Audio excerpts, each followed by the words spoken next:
وہ ملیم اس اعتبار سے کہ یونس خود اپنے آپ کو ملامت کرنے لگے کہ یونس تو نے یہ کیا کر دیا، اللہ کے حکم کا انتظار نہ کیا اور بغیر حکم کے اپنی من کی چاہت سے، اپنے دل کی اور اپنے دماغ کی اجتہاد سے تو نے یہ کام کر دیا جس کی وجہ سے تو لقمہ بن گیا، ملامت والا ہو گیا۔ مچھلی نے حضرت یونس علیہ السلام کو اپنا لقمہ بنا کر پانی کی تہہ تک پہنچ گئی، تیرنے نہیں لگی۔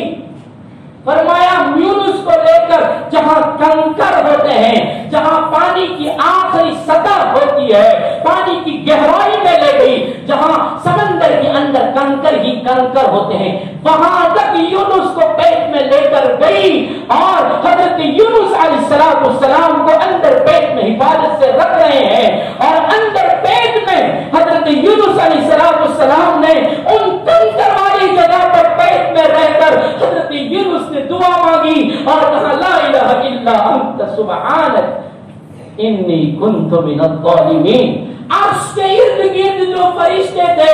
ان فرشتوں نے اس ذکر کو سنا، اس ورد کو سنا۔ سمندر کی تہ میں یونس نے مچھلی کے پیٹ میں، مفسرین فرماتے ہیں 3 اندھیریاں تھی، اس لیے کہ یونس پیٹ میں گئے اس وقت رات کا وقت تھا،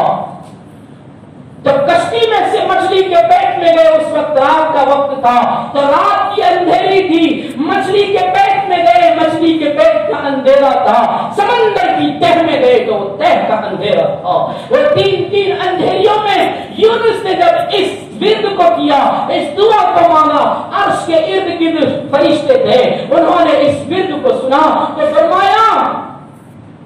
یا الہی یہ کیسی آواز آ رہی ہے، یہ دبی دبی آواز کیسی آ رہی ہے؟ اللہ نے فرمایا میرے بندے یونس کا یہ ورد ہے جو مچھلی کے پیٹ میں سمندر کی تہ میں کر رہا ہے۔ فرشتوں نے کہا یا اللہ وہ یونس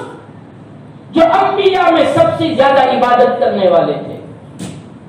سارے انبیاء میں سب سے زیادہ عبادت کرنے والے حضرت یونس تھے۔ فرمایا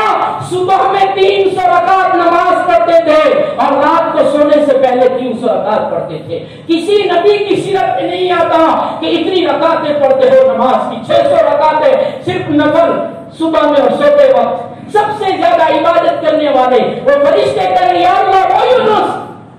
جس کی نیکیاں روزانہ آپ کے دربار میں آتی تھی۔ حضرت اللہ تبارک و تعالیٰ نے فرمایا ہاں میرا وہی یونس ہے جس کی نماز اور جس کی نیکیاں روزانہ آتی تھی۔ فرشتوں نے التجا کی اور فرشتوں نے دعا کی یا اللہ اس بندے کو تو اس مچھلی کی پیٹ سے چھٹکارا دے دے۔ فرشتوں نے دعا مانگی، ادھر یونس نے مانگی، ادھر فرشتوں نے مانگی۔ اللہ کے رسول صلی اللہ علیہ وسلم کی روایت، ترمذی شریف کی روایت ہے، اللہ کے رسول صلی اللہ علیہ وسلم نے فرمایا جو بھی بندہ لا الہ الا انت سبحانک انی کنت من الظالمین والی دعا کو، اس ورد کو جو تکلیف کے وقت میں، مصیبت کے وقت میں پڑھے گا، اللہ ضرور بھی ضرور اس کی مصیبت کو دور کرے گا۔ اپنی امت کو خوشخبری سنائی کہ اس ورد کے ساتھ دعائیں مانگو، اللہ تمہاری مصیبتوں کو دور کرے گا، اللہ تمہارے حالات کو صحیح کرے گا۔ انفرادی کسی آدمی کو اپنی ذات کے اعتبار سے مصیبتیں ہیں تو وہ بھی مانگے، اجتماعی سب کے اوپر حالات ہے، مصیبت ہے، فرمایا اس کا ورد کرو، اس کے ذریعے دعا مانگو، اللہ اس دعا کو ضرور قبول کرتا ہے اور مصیبتوں کو دور کرتا ہے۔ اللہ تبارک و تعالیٰ نے پھر حضرت یونس علیہ السلام کو مچھلی کے پیٹ سے چھٹکارا دیا اور مچھلی کے پیٹ سے کس انداز سے اللہ نے زمین پر پھینکا اور زمین پر پھینکنے کے بعد ان کے لیے کیا انتظام کیے اور یونس کی حالت کیا ہو گئی تھی، مچھلی کے پیٹ میں کتنے دن تک رہے، وہ ساری باتیں انشاءاللہ زندگی باقی رہی تو آئندہ تک سنیں گے۔ اللہ تبارک و تعالیٰ کہنے سننے سے زیادہ عمل کی توفیق عطا فرمائے۔ درود شریف پڑھ لیا جائے۔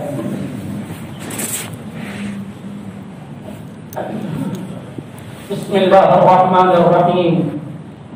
الحمد للہ لک الحمد کلہ، الحمد للہ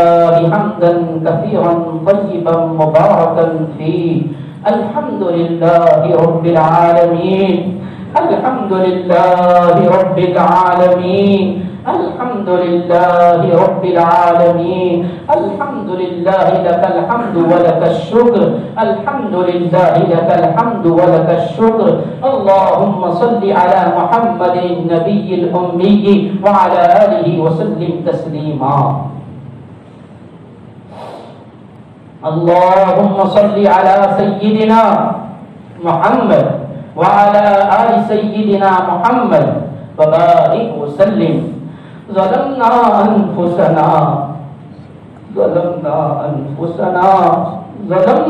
أنفسنا وإن لم تغفر لنا وترحمنا لنكونن من الخاسرين لا إله إلا أنت سبحانك إنا كنا من الظالمين لا إله إلا أنت سبحانك إنا كنا من الظالمين إنا كنا من الظالمين اے اللہ آدم و حوا کی جو اجتہادی بھول تھی جس پر آپ نے 300 سال تک رلایا اے اللہ چہروں پر کھٹے پڑ گئے اتنی اللہ اپنی بھول کی معافی مانگی یا اللہ ہم نے تو جان بوجھ کر گناہ کیے ہیں یا اللہ قصدن کیے ہیں اے اللہ جانتے تھے کہ یہ گناہ ہے پھر بھی کیے ہیں مولا کریم ہماری کوئی اجتہادی بھول نہیں مولا جان بوجھ کر بڑے بڑے گناہ کیے اے اللہ کتنے گناہ انجانے میں ہو گئے کتنے گناہ تو ایسے کہ ہم نیکیاں سمجھ کر کرتے رہے اور آپ کے دربار میں وہ گناہ تھا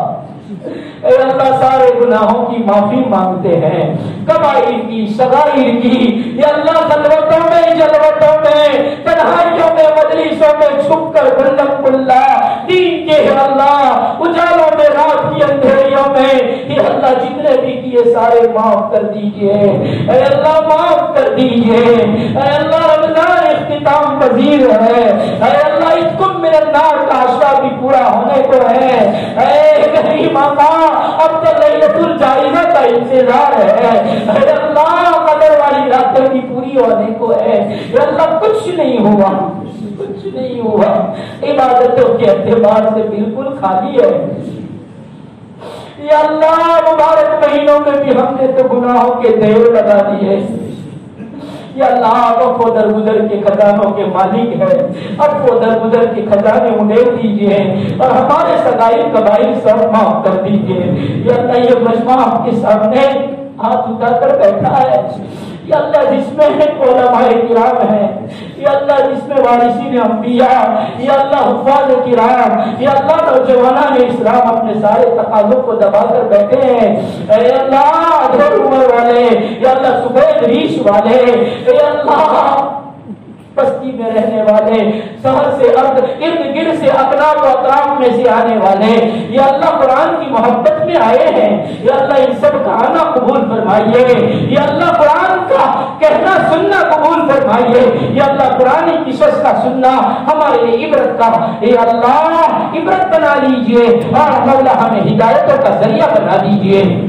اے اللہ یہ ساری باتیں ہماری ہدایتوں کا یا اللہ بہترین ذریعہ بنا دیجئے ہمیں صوم و صلاۃ کی ہدایت دے دیجئے یا اللہ امت کو ایک اور نیک بنا دیجئے